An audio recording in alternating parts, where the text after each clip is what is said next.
সুপ্রিয় শিক্ষার্থী বন্ধুরা, আসসালামু আলাইকুম। ওয়ার্ডপ্রেস বাংলা টিউটোরিয়ালের নতুন একটি ভিডিওতে আপনাদের সবাইকে আবারও স্বাগতম জানাচ্ছি। আজকের এই ভিডিওতে আমি আপনাদেরকে নতুন একটি বিষয় দেখাতে চলেছি, আর সেটি হচ্ছে এই যে দেখতে পাচ্ছেন আপনারা একটা লেখা ডান দিক থেকে বাম দিকে স্ক্রলিং করছে, অর্থাৎ হরাইজন্টাল ভাবে স্ক্রলিং করছে, যেটাকে বলা হয় হরাইজন্টাল স্ক্রলিং অ্যানাউন্সমেন্ট। অর্থাৎ কোনো একটা অ্যানাউন্সমেন্ট অথবা কোনো ব্রেকিং নিউজ, হ্যাঁ, আপনি যদি আপনার ওয়েবসাইটের মধ্যে এইভাবে তৈরি করতে চান, সেই ক্ষেত্রে এটা কিভাবে তৈরি করবেন এই বিষয়টি আজকে আমি A to Z দেখানোর চেষ্টা করব।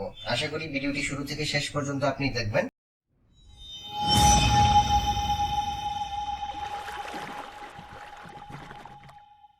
তো একটা বিষয় খেয়াল করুন, এখানে যখনই লেখাটা ডান দিক থেকে বাম দিকে যাচ্ছে, আমি যদি মাউস এখানে হোভার করি তখন কিন্তু এটা থেমে যাচ্ছে। ঠিক আছে, আপনি চাইলে লেখার মধ্যে লিঙ্কিং করতে পারবেন। আপনার কোনো ভিজিটর যদি লেখার উপরে সে ক্লিক করে, তাহলে আপনি তাকে যে পেজে অথবা যে ব্লগে অথবা যে পোস্টে নিয়ে যেতে চান, সেখানে আপনি তাকে নিয়ে যেতে পারবেন। তো এই সেটআপটা আসলে কিভাবে করতে হয় সেই বিষয়টি আমরা এখন দেখব। এর জন্য আমি এখন চলে যাব সরাসরি ড্যাশবোর্ডে চলে আসলাম। এখান থেকে যাব হচ্ছে প্লাগইনস থেকে অ্যাড নিউতে ক্লিক করছি। দেন সার্চ প্লাগইনসে এসে লিখবো আমরা HORIZONTAL হরাইজন্টাল লিখে চলে আসবে। দেখুন এই যে দ্বিতীয় প্লাগইনটি হরাইজন্টাল স্ক্রলিং অ্যানাউন্সমেন্টস। তো এখন এই প্লাগইনটি আমরা ইনস্টল করব। এর জন্য ইনস্টল নাও বাটনে ক্লিক করছি, দেন অ্যাক্টিভেট বাটনে ক্লিক করছি। দেখতে পাচ্ছেন প্লাগইনটি ইনস্টল এবং অ্যাক্টিভেট হয়ে গেছে। এখানে বাই ডিফল্ট একটা হরিজন্টাল স্ক্রলিং ইফেক্ট তৈরি করা আছে, আপনারা দেখতে পাচ্ছেন, বাট আমরা নতুন ভাবে একটি তৈরি করব। এর জন্য এই যে অ্যাড নিউ বাটনে ক্লিক করছি। এখানে আপনাকে অ্যানাউন্সমেন্ট টেক্সট বা ব্রেকিং নিউজের যে টেক্সট রয়েছে সেই টেক্সট দিতে হবে। আমি এখানে ডামি টেক্সট ব্যবহার করব।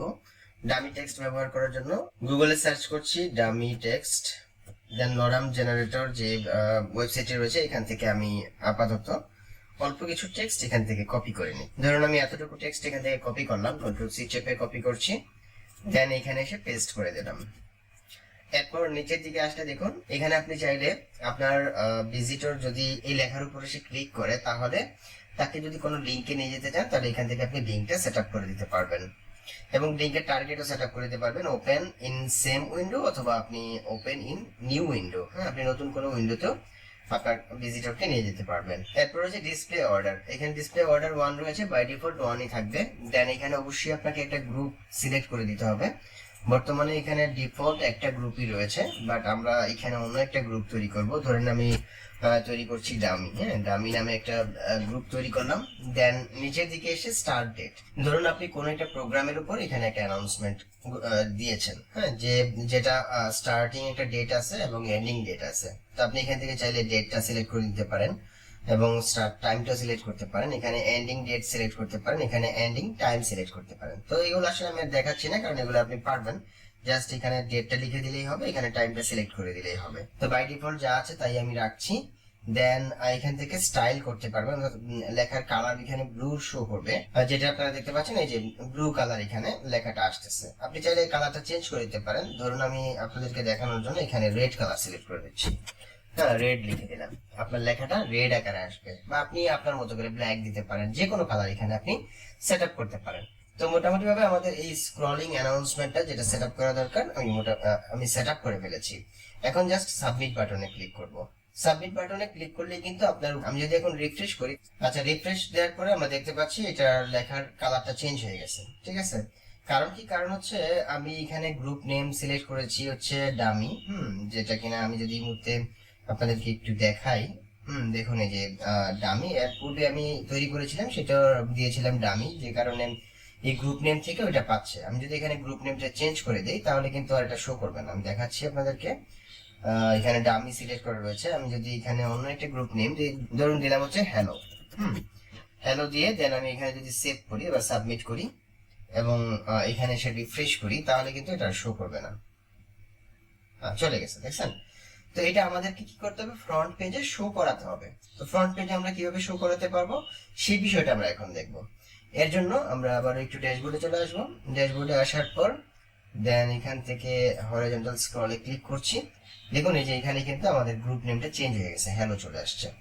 তো এখানে আমাদেরকে শর্ট কোড কালেক্ট করতে হবে, অর্থাৎ এই অ্যানাউন্সমেন্টটাকে শো করার জন্য আমাদেরকে শর্ট কোড সেট আপ করতে হবে। এর জন্য এই যে শর্ট কোড অপশনটি রয়েছে, এখানে ক্লিক করে দিলাম।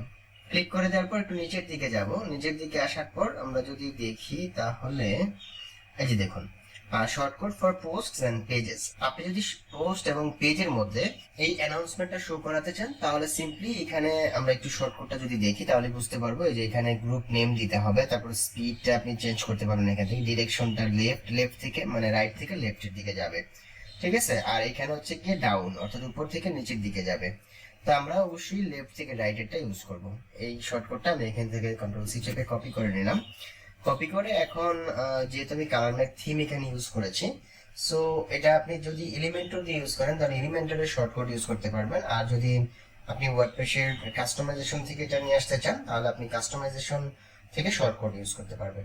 যেমন আমি এখানে কাস্টমাইজে ক্লিক করছি, কাস্টমাইজে ক্লিক করার পর এখানে আপনি কোন জায়গায় শো করাবেন, হ্যাঁ সেটা আপনাকে সিলেক্ট করতে হবে। ধরুন আমি এতক্ষণ তো এখানে শো করেছিলাম, বাট আমি এটা একটু নিচের দিকে শো করাবো। সেই ক্ষেত্রে ধরুন এই যে আমি এটাকে সিলেক্ট করলাম, নিচের দিকে এখানে ছোট আকারে আসবে, বেটার কাজ করি এইখানে শো করে, ঠিক আছে। যে এখানে ক্লিক করলাম, ক্লিক করে দেন নিচের দিকে যাবো, এই যে প্লাস সাইন রয়েছে, প্লাস সাইনে ক্লিক করব, ক্লিক করে দেখুন শর্টকাট যদি না থাকে তাহলে আপনি সার্চ করে নিয়ে আসবেন। শর্টকাটে ক্লিক করলাম, শর্টকাটে ক্লিক করার পর দেন এখানে আপনার শর্টকাটটা আমি যেটা অলরেডি কপি করেছিলাম সেটাকে কন্ট্রোল ভি চেপে এখানে পেস্ট করে দিলাম।